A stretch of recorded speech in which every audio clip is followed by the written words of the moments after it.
Hello मैत्रिणींनो, आपल्या सर्वांची आवडती मालिका तू ही रे माझा मितवा या मालिकेच्या आजच्या सोमवार 22 डिसेंबरच्या एपिसोडमध्ये कधी कल्पनाही केली नसेल असा जबरदस्त ट्विस्ट आलाय. अर्णवने ईश्वरीचा खूप मोठा विश्वासघात केलाय, ईश्वरीला फसवलंय आणि चक्क आपल्या गर्लफ्रेंड बरोबर तो गुलछर्रे उडवतोय, खुल्लम खुल्ला तिला मिठ्या देतोय, तिला आय लव्ह यू म्हणतोय. आणि ही गर्लफ्रेंड ईश्वरीपेक्षा सुद्धा जास्त सुंदर आहे, त्यामुळेच अर्णव तिच्या प्रेमात पडलाय. आणि हे सगळं घडलं तरी कसं हे जाणून घेण्यासाठी हा व्हिडिओ शेवटपर्यंत नक्की पहा. तर मैत्रिणींनो, आजच्या एपिसोडच्या सुरुवातीलाच अर्णव हा त्याच्या रूममध्ये काहीतरी शोधत असतो आणि त्याने संपूर्ण रूम अस्तव्यस्त करून टाकलेली असते. ईश्वरी तेथे येते आणि विचारते, सर काय झालं, काय शोधताय तुम्ही, सगळी रूम तुम्ही अस्तव्यस्त करून ठेवलीये, आता ही कोण नीट करणार. तर अर्णव चिडून म्हणतो, येथे मला माझं महत्त्वाचं पिंक फोल्डर सापडत नाहीये आणि तुला रूमचं पडलंय का, मला ते फोल्डर सापडणं खूप महत्त्वाचं आहे. तर ईश्वरी म्हणते, ठीक आहे सर, मी तुम्हाला शोधून देते. आणि हे दोघेही हे पिंक फोल्डर शोधू लागतात. पण त्याच वेळेस अर्णवला हे पिंक फोल्डर सापडतं, त्यामुळे अर्णव खूप खुश होतो. ईश्वरी त्याला विचारते, सर असं काय आहे या पिंक फोल्डरमध्ये. तर अर्णव तिला सांगतो, ते मी तुला नाही सांगू शकत.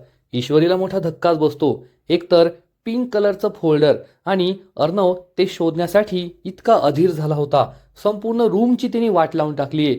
नेमकं या पिंक फोल्डरमध्ये आहे तरी काय, हा संशय ईश्वरीला येतो आणि ती अर्णवला खोदून खोदून विचारू लागते, सर सांगा ना काय आहे या पिंक फोल्डरमध्ये. पण अर्णव तिला म्हणतो, मी सिंदूर तुला सांगितलंय ना, माझ्या बिझनेसचे खूप कॉन्फिडेन्शियल डॉक्युमेंट्स आहेत त्यामध्ये, मी तुला नाही सांगू शकत. तर ईश्वरी विचारते, सर असं कसं, आता तुम्ही मला बिझनेसबद्दल सुद्धा सांगू शकत नाही का, एकदा दाखवायला काय हरकत आहे. पण अर्णव तिला हे डॉक्युमेंट दाखवायला नकारच देतो आणि लगेचच आपल्या एका मैत्रिणीला किरणला कॉल करतो आणि म्हणतो, किरण आनंदाची बातमी आहे, ते पिंक फोल्डर सापडलंय. हे ऐकून तर ईश्वरीला आणखीनच धक्का बसतो आणि ईश्वरी ही अर्णवकडे कान लावून ऐकू लागते की अर्णव कोणत्या किरणशी बोलतोय आणि या पिंक फोल्डरमध्ये नेमकं आहे तरी काय. तिला अर्णववर संशय आलेला असतो, पण अर्णवला समजतं की अर्णव सर का बोलत नाहीये आणि ती समोर पाहते तर अर्णव गायब असतो. त्यामुळे ईश्वरी ही वळून पाहते तर अर्णव तिच्या समोरच उभा असतो. आपली चोरी पकडली गेली त्यामुळे ईश्वरी खूप घाबरते आणि विचारते, सर तुम्ही येथे कसे आला. तर अर्णव तिला विचारतो, तुमचं बोलणं चोरून ऐकेल, तुम्हीच मला सांगत नाही आहात की ही नेमकी किरण कोण आहे आणि तुम्ही या फोल्डरमध्ये काय पाहताय. तर अर्णव म्हणतो, तुला सांगितलं ना माझ्या बिझनेसबद्दलचं काम आहे, तुला नाही सांगू शकत. ईश्वरीला हा प्रश्न पडतो की सर इतकं सिक्रेट का ठेवताय, माझ्यापासून हे सगळं का लपवताय. अर्णव तिला म्हणतो, जा माझ्यासाठी ब्लॅक कॉफी घेऊन ये. ईश्वरी म्हणते, तुम्हाला आत्ता ब्लॅक कॉफी प्यायची का. तर अर्णव म्हणतो, हो मला ऑफिसला जायचंय, ब्लॅक कॉफी घेऊन ये. ईश्वरी ही नाईलाजाने रूमच्या बाहेर पडते. तेव्हा अर्णव हा पुन्हा किरणशी बोलू लागतो. ईश्वरी ही रूमच्या बाहेरच थांबते आणि त्याचं बोलणं चोरून ऐकण्याचा प्रयत्न करत असते. अर्णवला हे दिसतं आणि तो ओरडून म्हणतो, मी सिंदोर, मला कॉफी हवी आहे, लवकर कॉफी घेऊन ये. आणि ईश्वरी ही कॉफी आणायला जाते. तर इकडे मामी ही चक्क 1,00,000 रुपये देते. हा माणूस विचारतो, मॅडम एवढे पैसे. तर वल्लरी सांगते, हा तर फक्त ॲडव्हान्स आहे, तुला यापेक्षा डबल पैसे देईल, पण ती माझी जी पेटी होती ना माझ्यासाठी खूप महत्त्वाची आहे, तुझी सगळी माणसं कामाला लाव आणि ती पेटी मला परत आणून दे. हा माणूस म्हणतो, मॅडम आजपर्यंत एक साधी पेटी शोधण्यासाठी मला कुणीही एवढे पैसे दिले नाहीयेत. तर वल्लरी म्हणते, हे तर काहीच नाहीये, तू ज्या दिवशी ती पेटी माझ्या हातात ठेवशील ना मी याच्यात डबल पैसे तुला देईल. हा माणूस खूप खुश होतो आणि म्हणतो, मी माझी सगळी माणसं कामाला लावतो आणि तुम्हाला लवकरात लवकर या जुगारातून पैसे कमवायचे असं त्याने ठरवलेलं असतं. राजेश त्याचे पत्ते पाहतो तर त्यांमध्ये 3 किंग असतात. राजेश चांगलाच खुश होतो आणि मनातल्या मनात विचार करतो, आज तर पत्ते सुद्धा माझी साथ देत आहे. आता हे भंगारातून मिळालेले 10,000चे मी 1,00,000 रुपये करणार आणि लाखाचे कमीत कमी 2-3 लाख रुपये करणार. त्या बॉसच्या गळ्यात एवढे पैसे कोंबले ना की काही दिवस तरी तो शांत राहील, असा विचार करून राजेश खूप खुश होतो. पण त्याच वेळेस त्याला दाद्याचा कॉल येतो. दाद्या हा चक्क त्याच्या माणसांबरोबर गुंडांबरोबर अर्णवच्या घराबाहेर उभा राहतो. राजेश त्याचा फोन पाहतो आणि विचार करतो, आता हा कशाला कॉल करतोय, ए बाबा तुझ्याच पैशांची व्यवस्था करतोय, असा विचार करून राजेश फोन कट करतो. पण दाद्या खूप चिडतो आणि म्हणतो, हा राजेश काही आपला फोन उचलत नाहीये, आता त्याच्या घरामध्ये जावंच लागेल, असं तो आपल्या गुंडाला सांगतो. तर इकडे ईश्वरी अंजलीसाठी साजूक तुपात भिजलेला मूग डाळीचा शिरा घेऊन येते. अंजलीला तुम्हाला एक विचारू का? अंजली विचारते काय? ईश्वरी विचारते तुम्हाला सरांची एखादी किरण नावाची मैत्रीण माहितीये का?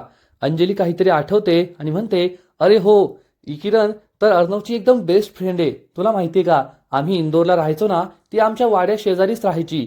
अर्णवची बेस्ट फ्रेंड होती. इतकी सुंदर मुलगी होती, तुला काय सांगू. हे ऐकून ईश्वरीला मोठा धक्काच बसतो. अंजली तिचे गोडवे गाऊ लागते. ती मुलगी इतकी सुंदर होती. तिचे गाल गुलाबी होते, केस अगदी रेशमी होते, दिसायला खूप सुंदर होती, गालावर खळ्या पडायच्या आणि अर्णव आणि ती एकदम एकमेकांचे बेस्ट फ्रेंड होते. अर्णव तिच्या बरोबरच खेळायचा. दोघांची एक टीम होती. हे ऐकून ईश्वरीचा चांगलाच जळफळाट होतो. अंजली विचारते ईश्वरी तुला काय झालंय तोंड पाडायला? तर ईश्वरी म्हणते नाही ताई, असंच मित्र असंच विचारत होते. पण त्याच वेळेस चक्क हा दाद्या आपल्या गुंडांबरोबर तेथे येतो आणि नमस्कार करतो. या दोघांना पाहून ईश्वरी आणि अंजली चांगलेच घाबरतात, कारण हे दोघे गुंड आहे हे त्यांच्या लक्षात येतं. अंजली विचारते तुम्ही कोण आहात? हा दाद्या म्हणतो मी यशवंत माने, राजेश भोसले आहेत का? मी त्यांच्याकडे केस. अंजली त्यांना विचारते तुम्ही इथे कशासाठी आले आहात? दाद्या म्हणतो ॲडव्होकेट राजेश भोसले यांच्याकडे आम्ही एक केस दिली आहे. आमचे थोडे पैसे फसले आहेत ना, म्हणून त्यांना भेटायला आलोय. ते आमचा फोन सुद्धा उचलत नाहीये. ते घरात आहेत का? अंजली सांगते नाही दादा, ते घरात नाहीये. तर दाद्या म्हणतो मला थोडं पाणी मिळेल का? अंजली ईश्वरीला पाणी आणायला सांगते. पण ईश्वरीला भीती वाटते की हे गुंड आहेत आणि अंजलीला त्यांच्याबरोबर एकटं सोडायला नको. त्यामुळे ती अंजलीला म्हणते ताई तुम्ही सुद्धा माझ्याबरोबर याल का? अंजली हो म्हणते आणि या दोघीही पाणी आणायला जातात. तर इकडे जुगार खेळताना राजेश चांगलाच खुश असतो. आज माझा लक आहे, मी खूप पैसे कमावणार आहे असं त्याला वाटत असतं. राजेश त्याच्या मित्राला सांगतो चला पत्ते शो करा. एक मित्र पत्ते शो करतो, तर त्यात 1 2 3 असे पत्ते आलेले असतात. राजेश खूप खुश होतो. आज तर हा डाव माझाच आहे, मीच जिंकणार आहे, आज मला लाखो रुपये मिळणार आहे असं त्याला वाटतं आणि तो त्याचे पत्ते फेकतो. तर यामध्ये 3 किंग असतात. राजेश ढसाढसा हसू लागतो आणि म्हणतो पाहिलंस का, आज माझा लक आहे, मी सगळं जिंकलोय. आणि तो हे लाखो रुपये घेऊ लागतो. तर त्याचा दुसरा मित्र म्हणतो थांब रे भाऊ, अजून माझा नंबर बाकी आहे. आणि तो त्याचे पत्ते फेकतो आणि हे पत्ते पाहून राजेशला जबर धक्काच बसतो, कारण त्याच्याकडे 3 एक्के असतात. याचा अर्थ हा डाव राजेशने हरलेला असतो, त्याचा मित्र जिंकलेला असतो आणि म्हणतो आज हा डाव माझा आहे, तुझा नाही. त्यामुळे राजेशच्या पायाखालची जमीनच सरकते. सगळीकडेच आपल्याला मार खावा लागतोय. या जुगारात सुद्धा आपण हरलो, त्यामुळे राजेश खूप चिडतो. तर इकडे हे दाद्या आणि त्याचा गुंड चक्क राजेशच्या घरामध्ये सेल्फी काढतात आणि कॅप्शन म्हणून खाली पाठवतात आता आम्ही तुझ्या घरात आहोत, तू आमचा फोन उचलत नाहीये ना, आता पैसे घेतल्याशिवाय आम्ही येथून हलणार नाही. आणि दाद्या राजेशला हा सेल्फी पाठवतो. राजेश हा सेल्फी पाहतो आणि त्याला जबर धक्काच बसतो. हा दाद्या माझ्या घरात जाऊन बसलाय, आता माझं काही खरं नाही अशी भीती राजेशला वाटते. तर दाद्या हा आपल्या बॉसला कॉल करतो आणि सांगतो बॉस मी त्या राजेशच्या घरी येऊन बसलोय, तो काही माझा फोन उचलत नाहीये, आता मी त्याला हूल तर दिली पण आणि त्याला आपल्या अड्ड्यावर घेऊन येणार. असं म्हणून हा दाद्या कॉल कट करतो. तर इकडे ईश्वरी आणि अंजली किचनमध्ये असतात. ईश्वरी अंजलीला म्हणते ताई हे दोघे मला केसच्या संदर्भात आलेले नाही वाटत, ते तर गुंड वाटताय. तर अंजली म्हणते नाही ईश्वरी, ते केसच्या संदर्भातच आले आहेत. राजेश क्रिमिनल लॉयर आहेत ना, मग त्यांचे सगळे क्लायंट असेच असतात, तू नको टेन्शन घेऊ, मी त्यांना कॉल करते. असं म्हणून अंजली राजेशला कॉल करते. पण राजेश चांगलाच घाबरलेला असतो. अंजली नक्कीच या दादाबद्दल कॉल करत असेल असा विचार करून तो फोन कट करतो. अंजली म्हणते हे फोनच उचलत नाहीये. आणि अंजलीला तर संशय येत नाही, पण ईश्वरीला मात्र संशय आलेला असतो. नक्कीच हे गुंड आहेत आणि ते राजेशला शोधायला घरी आले आहेत हे ईश्वरीला समजतं आणि ती खूप टेन्शनमध्ये असते. तेव्हा हा दाद्या विचारतो काय झालं, राजेश साहेब येत आहेत ना? तर अंजली सांगते नाही, त्यांनी माझाही फोन नाही उचललाय, कधी येतील काय माहीत. तर हा दाद्या म्हणतो ठीक आहे ताई, आता आम्हाला निरोप द्या आणि राजेश साहेब घरी आले की त्यांना सांगा तुमचा मित्र यशवंत माने आला होता, माझं नाव यशवंत माने आहे. असं म्हणून हा दाद्या गुंडांबरोबर बाहेर पडतो. परंतु त्यांना बाहेर पडताना आजी पाहते. आजीला संशय येतो की हे गुंड आहेत आणि हे आपल्या घरात का आलेत. आजी घरात येते आणि अंजलीला विचारते अंजली हे 2 गुंड कोण होते? तर अंजली सांगते, नाही आजी, सर्वात त्यांच्याशी बोलायला आले होते. पण मामा कोठे आणि डॉक्टर काय म्हणाले? तर आजी सांगते, डॉक्टर म्हणाले जास्त काळजी करण्याची गरज नाहीये, त्यांनी औषधं लिहून दिली आहेत. आणि तुझा मामा, त्याला बँकेत महत्वाचं काम होतं ना, म्हणून त्याने मला इथे गेटवर सोडलं आणि तो बँकेत गेलाय. अंजली आजीला तिच्या रूममध्ये घेऊन जाते. पण ईश्वरी विचार करते, या सगळ्या गडबडीमध्ये किरणबद्दल मला काहीच कळलं नाही. जास्त विचारण्याची संधीच नाही मिळाली. ही किरण नेमकी कोण आहे? आणि अर्णव सर तिला का भेटायला गेलेत? तिला का फोन केलाय? या पिंक फोल्डरचं प्रकरण नेमकं आहे तरी काय? हाच विचार ईश्वरी करते आणि अर्णवलाच विचारायचं ठरवते. ती अर्णवला कॉल करते, पण अर्णवचा फोन स्विच ऑफ असतो. अर्णव सरांचा फोन का स्विच ऑफ लागतोय हा विचार करून ईश्वरी आणखीनच घाबरते आणि आकाशला कॉल लावते. ती आकाशला विचारते, बोलायचंय त्यांना फोन द्या. तर आकाश तिला सांगतो, नाही वहिनी, दादा तर ऑफिसमध्ये नाहीये. हे ऐकून ईश्वरीच्या पायाखालची जमीनच सरकते.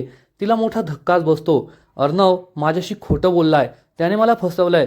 तो तर म्हणाला होता मला ऑफिसमध्ये महत्वाची मीटिंग आहे आणि तो तर ऑफिसमध्ये नाहीये. याचा अर्थ तो नक्कीच किरणला भेटायला गेला असेल.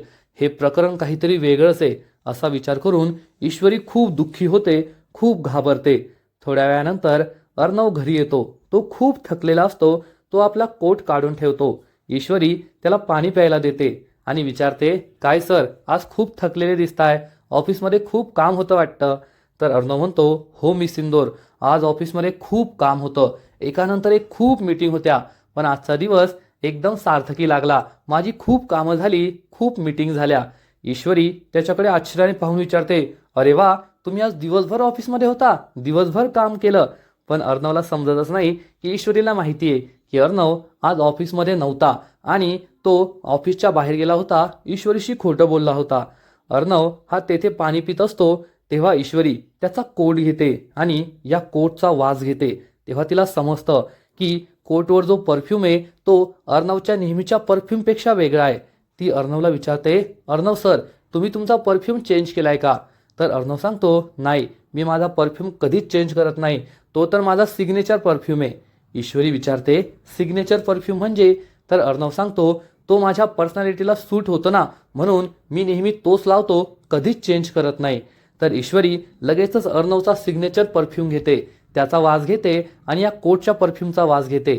तेव्हा तिला समजतं हे दोन परफ्यूम वेगळे आहेत आणि अर्णवच्या कोटला फुलांचा वास येतोय. याचा अर्थ हा एखाद्या मुलीच्या परफ्यूमचा वास आहे. त्यामुळे ईश्वरीला जबर धक्काच बसतो. अर्णव सर हे कोणत्या तरी मुलीबरोबर बाहेर फिरायला गेले होते आणि ती मुलगी त्यांच्या इतक्या जवळ आली की त्या मुलीचा परफ्यूम अर्णव सरांच्या कोटला लागलाय. त्यामुळे ईश्वरीला जबर धक्काच बसतो आणि लगेच तिला सगळे भास होतात. ती सगळं इमॅजिन करते की एक सुंदर मुलीने अर्णवला कॉल केला आणि म्हणाली, काय जानू, मी किती वेळची तुझी वाट पाहतीये आणि तू अजून आला नाहीये, लवकर ये. आणि त्याच वेळेस अर्णव तेथे येतो. ही मुलगी त्याच्यावर चिडते आणि म्हणते, तू नेहमी असंच करतो, नेहमी मला वाट पाहायला लावतो. अर्णव तिला सॉरी म्हणतो आणि चक्क तिला घट्ट मिठी मारतो. ही मुलगी दिसायला खूप सुंदर असते. ती रुसते. अर्णव तिला मनवतो आणि हे दोघे एकमेकांबरोबर हसतात, मस्त एकमेकांना घट्ट मिठी मारतात. आणि हे सगळं ईश्वरीला इमॅजिन होतं आणि ईश्वरी जोरात ओरडते, नाही. आणि हे ऐकून अर्णव धावत पळत तेथे येतो आणि विचारतो, काय झालं ईश्वरी, तू एवढी का किंचाळतेस? तर ईश्वरी त्याला काहीच सांगत नाही. अर्णव तिच्याकडे आश्चर्याने पाहत असतो. सांग ना, तू इतक्या जोरात का किंचाळली, काय झालंय? पण ईश्वरीला अर्णवला काय सांगावं ते कळतच नाही. अर्णवला जाब विचारावा की तू माझ्याशी खोटं का बोलला, तू ऑफिसमध्ये नव्हता तरी सांगतोय की तू ऑफिसमध्येच होता. आणि अर्णवला विचारायची तिची हिंमतच नसते. आता तिने जो काही भास पाहिलेला असतो, जे काही इमॅजिन केलेलं असतं की अर्णव एका सुंदर मुलीला भेटलाय, एका गर्लफ्रेंडला भेटलाय आणि दोघे एकमेकांना आय लव्ह यू म्हणताय, एकमेकांना घट्ट मिठ्या मारताय, हे पाहून ईश्वरीला मोठा धक्का बसलेला असतो आणि अर्णवला काही विचारायची तिची हिंमतच होत नाही. मैत्रिणींनो, खरंच आजचा एपिसोड खूप भारी होता. एकीकडे राजेशचे आता चांगलेच हाल होणारे एवढं मात्र नक्की, तर दुसरीकडे या किरणच्या प्रकरणावरून ईश्वरीचा चांगला जळफळाट होतोय आणि ईश्वरी ही अर्णववर संशय घेतीये आणि तिने अर्णवला त्याच्या गर्लफ्रेंडबरोबर इमॅजिन सुद्धा केलंय. मग खरंच किरण नावाची त्याची कोणती गर्लफ्रेंड आहे की नाही? अर्णव खरंच ईश्वरीला फसवतोय की नाही हे तर येणाऱ्या एपिसोडमध्येच कळेल. आजचा एपिसोड तर खूप भारी होता, परंतु तू ही रे माझा मित्वा या मालिकेचा पुढील एपिसोड आणखीन भारी असणार आहे. पुढील एपिसोडमध्ये आपण पाहू की ईश्वरी खूप टेन्शनमध्ये असेल. तिला अर्णववर पूर्ण संशय होईल की अर्णवचं नक्कीच बाहेर लफडं सुरू आहे, त्याची गर्लफ्रेंड आहे आणि तो गर्लफ्रेंडला भेटायला जातोय आणि या किरण प्रकरणाचा फडशा पाडावाच लागणार. हे प्रकरण आपल्याला शोधून काढावंच लागणार असं ईश्वरी ठरवेल. मनाशी ठाम निर्धार करेल की अर्णवचं सत्य मी आता बाहेर काढणारच. तर दुसरीकडे राजेश अजून घरी आलेला नसेल, त्यामुळे अंजली त्याची वाट पाहत असणार. परंतु त्याच वेळेस राजेश हा धडपडत घरी येईल आणि चक्क दरवाजाच्या मागे लपून बसेल. त्याला खूप मार लागलेला असेल. या दाद्याने त्याची चांगलीच धुलाई केलेली असेल आणि राजेशला या अवस्थेत पाहून अंजलीला जबर धक्काच बसणार. अंजली त्याला विचारेल, अहो तुम्हाला काय झालंय, तुम्हाला कुणी एवढं मारलंय? पण राजेश तिला काहीच सांगणार नाही. तर दुसरीकडे या किरणचं सत्य जाणून घेण्यासाठी ईश्वरी अर्णवच्या सिक्रेट लॉकरची चावी चोरणार आणि स्टडीमध्ये जाऊन या चावीने हे सिक्रेट लॉकर उघडण्याचा प्रयत्न करत असेल.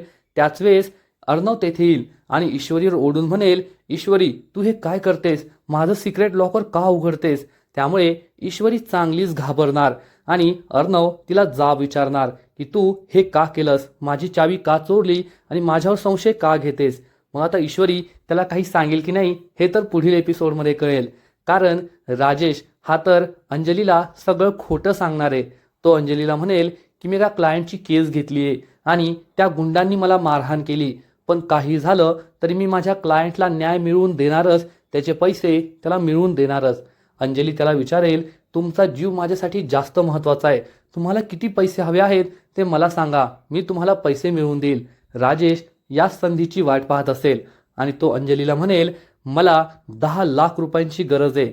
आणि अंजली, राजेशच्या प्रेमात वेडी झालेली अंजली चक्क अर्णवला जाऊन सांगणार की अर्णव मला 10 लाख रुपये हवे आहेत, तू ते मला देशील का? त्यामुळे अर्णव, मामा, ईश्वरी यांना धक्काच बसेल. कारण त्यांना माहीत असणार की हे पैसे अंजलीला नकोय, तर ते राजेशला हवे आहेत आणि राजेश हा अंजलीच्या खांद्यावर बंदूक ठेवून अर्णवकडून हे पैसे लुबाडण्याचा प्रयत्न करतोय. मग आता अर्णव तर हे पैसे देण्यास नकारच देईल. मग अंजली ही अर्णववर चिडणार का? अर्णव आणि अंजली या दोघांचं नातं यामुळे तुटेल का हे पाहणं खूपच इंटरेस्टिंग असणार आहे. पण अर्णव हा काही राजेशला पैसे मिळू देणार नाही आणि जर राजेशला पैसे मिळाले नाही तर हा दाद्या आणि बॉस हे दोघे मिळून राजेशची चांगलीच ठासतील, राजेशला यमसदनी धाडतील, एवढं मात्र नक्की. तर मैत्रिणींनो, तुम्हाला सुद्धा हे ट्विस्ट आवडताय ना? राजेशचे जे काही हाल होत आहे ते पाहायला तुम्हालाही आवडते ना? नक्कीच कमेंट करून सांगा. आणि तू ही रे माझा मित्वा या मालिकेचे असेच नवीन नवीन अपडेट्स सर्वात आधी जाणून घेण्यासाठी व्हिडिओला लाईक करा, शेअर करा, चॅनलला सबस्क्राईब करून बेल आयकॉनवर क्लिक करा, म्हणजे या मालिकेचे नवीन नवीन अपडेट्स तुम्हाला सर्वात आधी पाहायला मिळतील. खूप खूप खूप धन्यवाद.